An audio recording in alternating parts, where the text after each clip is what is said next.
Homogeneous scales and types. The variable values must be of the same essence. Example, if a variable age is like 28, 38, 32, 55, old 25, then we have a problem here to rectify. First, we need to figure out how that old has appeared in our data. Maybe senior citizens rather not to give their exact age. Second, we need to replace the old with a value if we want to use this variable as a numeric variable. So we need to remove the old and put something here like 65. Okay, or we might want to go in with another solution, like putting every other values into some categories, like junior, and this one, let's call it senior, let's say this one young, and this one old. So basically, either you have to change all others, or you have to change that peculiar value. Also, it's important to have the data in the same scale, like 5'2" and 168. This is not the way that we can deal with this data. We cannot import this data into a model and expect to get some meaningful and good results. Or the scale also here is, this one is in meter. These are about heights, right? 101.68.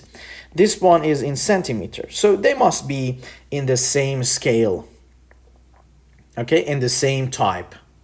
And this is about homogeneity of scales and types throughout every single variable. Transformation. So any numerical variable has a distribution. This is a distribution of cases over the range of the values. This is the distribution. So this is the range of the values. This is the minimum and maximum in our data set. And this is our data set. So we consider, we represent the ID, the first one. So this is 1. For this is a specific variable. So distribution is for one single variable. Let's call it variable x. This is x. And we see that the first case has a variable x of close to minimum. The second case is also close to minimum. The third case is close to maximum. There is 1 here, there is 1 here, there is 1 here, there is 1 here, there is 1 here, 1 here, 1 here, here. And let's say that's all. And then if you put a blanket on these dots, we would have something like this. This is a distribution. Okay, even the dots is showing us a distribution of the values of that variable. So the values of cases over the range of that variable. Okay, we can change the shape of this distribution. More specifically, its skewness with proper transformation, something like logarithm. So this is a topic that we will come back to it also later. It's important.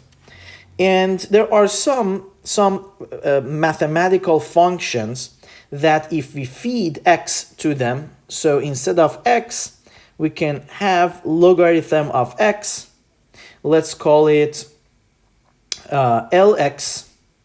And then Lx would be something like this. Let me change the color. Lx would be something like more like this. Okay? So more symmetric distribution. And there are some advantages in symmetric distributions. One of them intuitively is, so if this if you look at the original distribution, our model, our predictive model, actually has incentive to learn from the majority, this part, and disregard the minority, okay, this part. So if we you can rectify this inequality of this skewness of the distribution, then we would be in a better position to help the model to learn from this variable. So it is a stage 2 data quality improvement or issue. We do so because some predictive methods will learn better from a symmetric distribution rather than a very skewed ones. Also, it is usually easy to bring back a transformed distribution to its original form. So you can always get x out of Lx.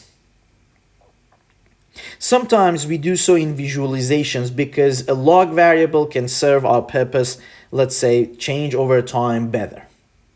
So there are some advantages in transforming very skewed variables.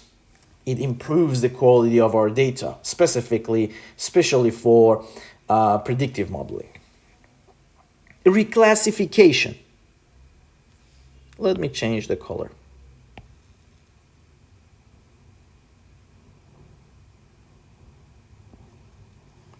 So it happens that a categorical variable has too many categories. Example, dogs has many subspecies and races. I'm not sure that how many different breeds and mixed breeds and so on and so forth we have.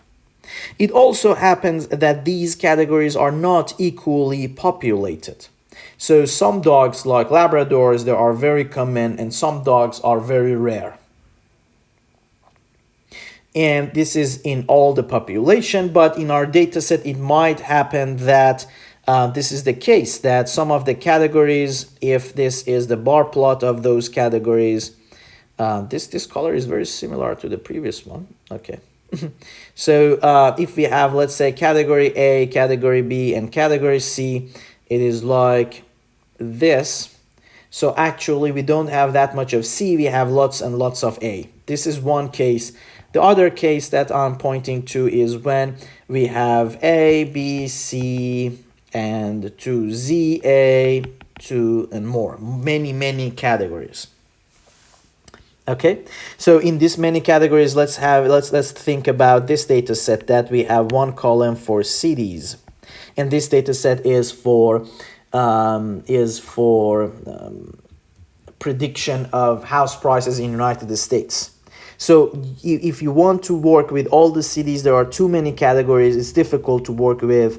Sometimes the predictive modeling cannot actually learn anything from this kind of data, this kind of variables. But you can reclassify these cities into, let's say, state capital and non-capital, or maybe major and minor, over some criteria. This is the concept of categorization. Okay, that instead of having too many categories or categories with very low frequencies, if we can put B and C together, we can have a new category, let's say others, that is relatively more significant and considerable. Or instead of A, B, C, and more, we can put these others here, and let's have 4 categories. Or no, it is just saying that major and minor, instead of A, B, C, and blah, blah, let's say we reclassified it into 2 categories, category 1 and category 2. Okay? So it's a good practice to create a new feature out of the original categorical ones in a way that we lump up infrequent categories into one new category such as others. Or just unite some of the categories to have fewer categories. Okay? So to recapture the story, there are cases that there are too many categories, or no, there are not too many categories, but there are, so let's write it, too many categories.